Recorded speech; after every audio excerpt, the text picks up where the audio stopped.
Si jamais tu entends ça dans la mer, tu dois fuir.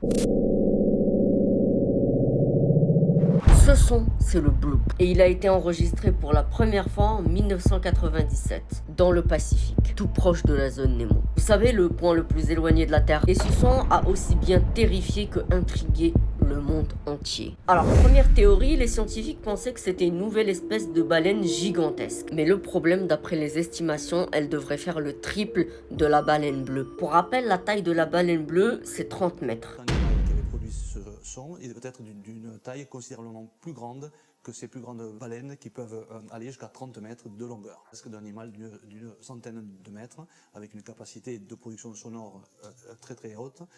On n'a jamais trouvé de squelette qui correspondrait à un animal de cette taille-là. Deuxième théorie, les scientifiques pensaient que c'était un séisme. Mais voilà, dans la zone où ils ont entendu le bruit, il n'y a pas de faille sismique. Donc cette théorie est tout simplement impossible. Troisième théorie, un écrivain allemand avait écrit un roman sur un peuple disparu. Et ce peuple a été attaqué par un monstre marin gigantesque. Coïncidence de ouf, la zone où on a entendu le bloop correspond à 100% à l'endroit où vivait cette ancienne civilisation décrite par cet écrivain. Le point Nemo où fut enregistré le bloop correspondrait exactement au lieu où serait caché le Cthulhu, un gigantesque monstre tentaculaire de 100 mètres de haut, imaginé par Howard Lovecraft, le grand maître de la littérature fantastique. Bon, maintenant, je vous donne la vérité. En 2012, tous les scientifiques sont unanimes. Le bloop serait en réalité le bruit d'un iceberg qui se brise. Je sais, vous êtes déçus, mais moi aussi. Cependant, je tiens à vous rappeler que 80% de nos océans ne sont pas encore